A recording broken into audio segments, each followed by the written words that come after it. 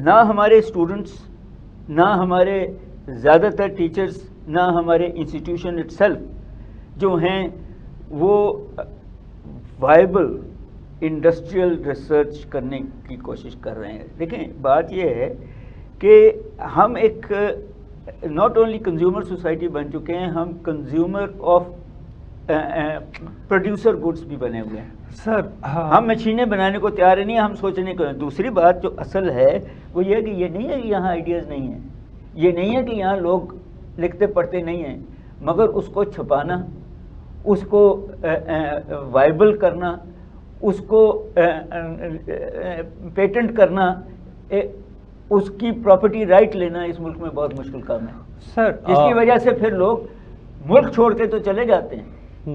We will be coming back in our program because I need to take a short break and we will continue our topic. So let's take a short break.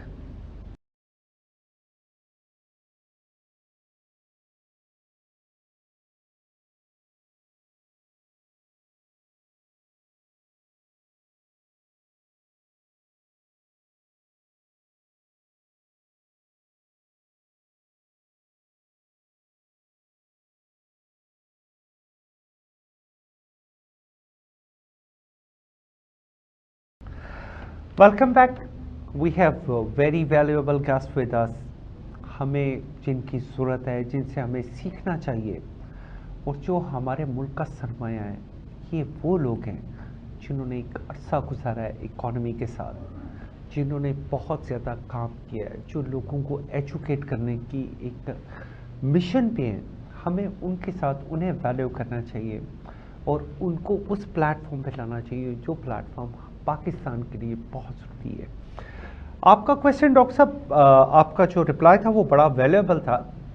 میں نے دنیا میں دیکھا ہے کہ سٹے کا تکا جسے ہم کھا کے زمین پہ پھینک دیتے ہیں، اس کو بھی وہ پازیٹیولی یوز کر رہے ہیں. In many ways they are using it for different purposes. یہ ہے نیچرل ریسورسز. جب تک آپ اپنے نیچرل ریسورسز کو ویسٹ کرتے رہیں گے، آپ کبھی بھی ویلیویبل پروڈکٹس کی طرف نہیں جا سکتے. پاکستان میں کوئی مجھے ایسا ڈیٹا ملا نہیں ہے جس سے مجھے یہ پتہ چل سکے کہ پاکستان میں کتنے نیچرل ریسورسز ویسٹ ہوتے ہیں. مجھے تو چند ایک کا پتہ ہے، especially about the water.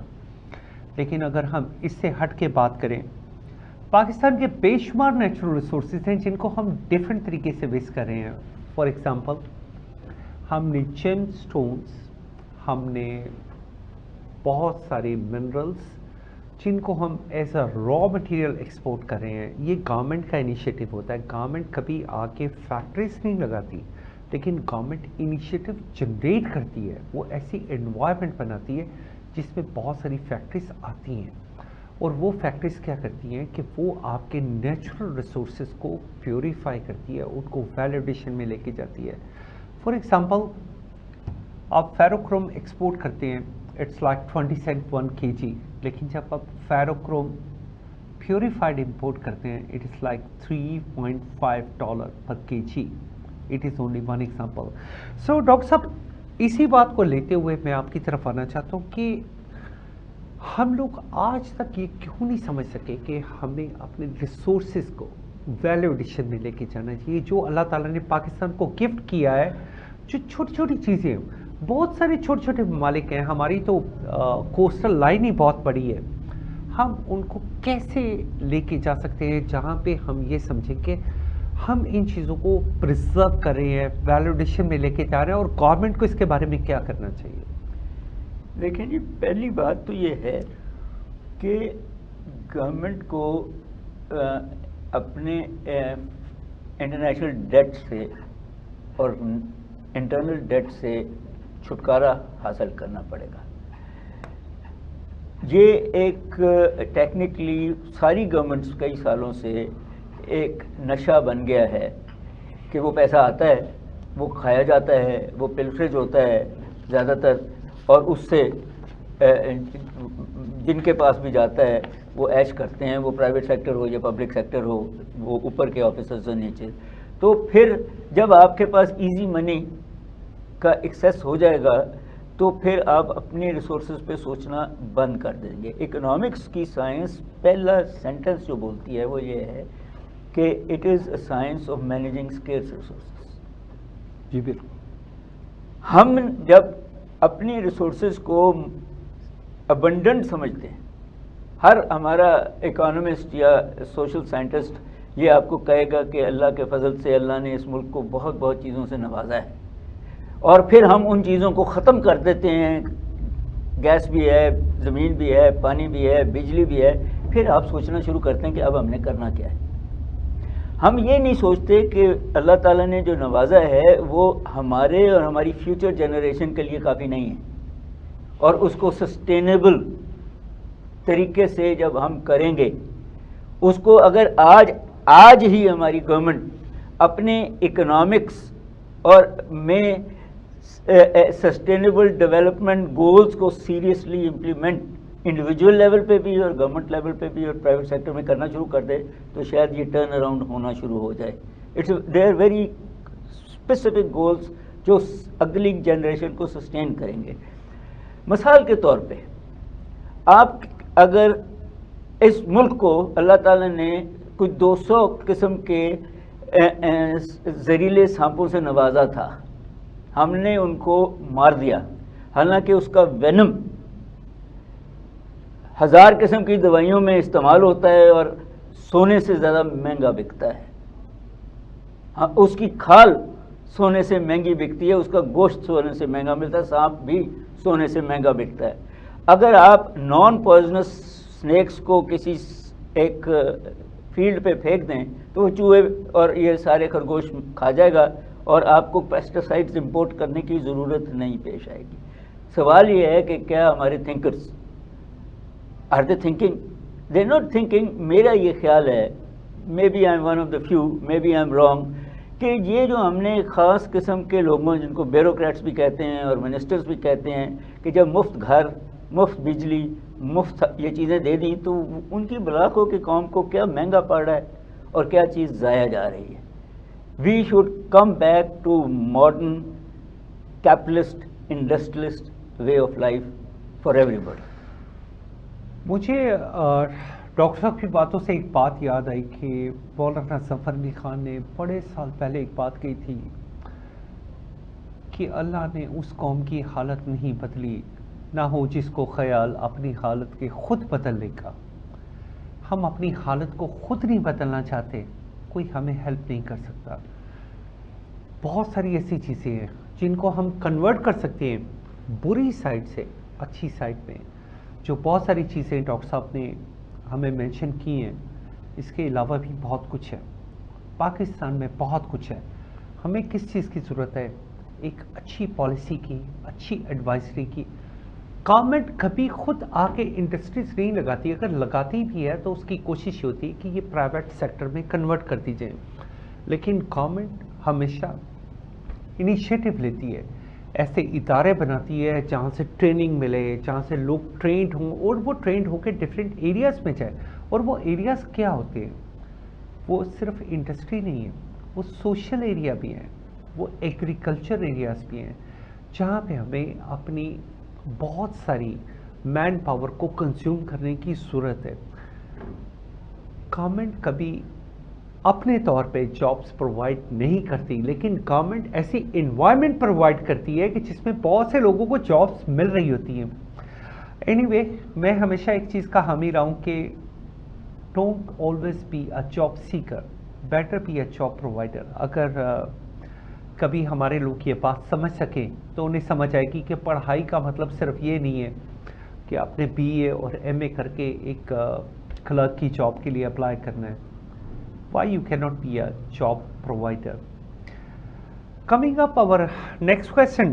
Doctor صاحب، میں ہمیشہ ایک چیز سمجھتا ہوں کہ دنیا میں فائنینشیل تھنک ٹینکس ہوتے ہیں اور وہ فائنینشیل تھنک ٹینکس ڈیسائیڈ کرتے ہیں کہ آپ نے کس ایریے میں کام کرنا ہے کسی بھی گورنمنٹ میں. مجھے being a Pakistani I never know کہ پاکستان کی کوئی ایسی فائنینشیل ٹیم ہو، no matter which is the political government, آج یہ پولیٹیکل گورنمنٹ ہے، آج یہ ہے، آج یہ ہے، یا کوئی اور ہے، لیکن آپ کی فائنینشیل ٹیم کا ایک ورکنگ ہو جو آپ کو یہ بتائے کہ آپ نے مستقبل میں اس ڈائریکشن میں جانا ہے. تو اس کے بارے میں اگر آپ مجھے کچھ تھوڑا سا ایڈوائز کر سکیں. دیکھیں سر، بات یہ ہے کہ اس ملک میں آپ بھی ہیں، میں بھی ہوں، ہمارے جیسے بہت سارے لوگ ہیں، اپنی اپنی اسپیشلائزیشن میں ہیں، اپنی جگہ کام کر رہے ہیں. پرابلم یہ آیا ہے کہ lack of technology and know how interfere کر رہی ہے اکنامک انیشیٹو کے نہ ہونے کو سپورٹ کر رہی ہے. اکنامک بوم نہ آنے کی جو لوازمات ہیں وہ پولیٹیکل جو آپ کی ٹرانسفارمیشن ہے اس کو نہیں ہونے دے رہے، اور جو پولیٹیکل ٹرانسفارمیشن نہیں ہو رہی وہ اس میں انسٹیٹیوشنل جو ٹرانسفارمیشنز 21ویں صدی میں ہونی تھی وہ نہیں ہو رہی، کیونکہ وہ لنک نہیں بنا ہوا ہے جو ماڈرن انڈسٹریل سوسائٹی کا ہے، اور اس کا اثر جو سوشل سیکٹرز ہیں ہمارے. آپ امیجن کریں کہ دنیا جو ہے اس کے سوشل سیکٹر جو ہیں وہ پازیٹیو تھنکنگ پہ چلے گئے ہیں، ایکول رائٹس پہ چلے گئے ہیں، اینیمل رائٹس پہ چلے گئے ہیں.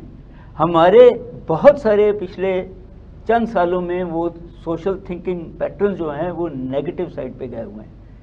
We hate each other, we are not letting people. So یہ جو آپ تھنک ٹینک جی، تو یہی تو جب آپ تھنک ٹینک کی بات کرتے ہیں تو مجھے جب کوئی کہے گا جی کہ عامر علی صاحب کو ملا لیں تو میں دل میں کہوں گا کہ اس کو مجھ سے زیادہ آتا ہے، تو بہتر ہے کہ میں اس کو ملا لوں جو جس کو مجھ سے کم آتا ہے. That is one of the problem this country is facing.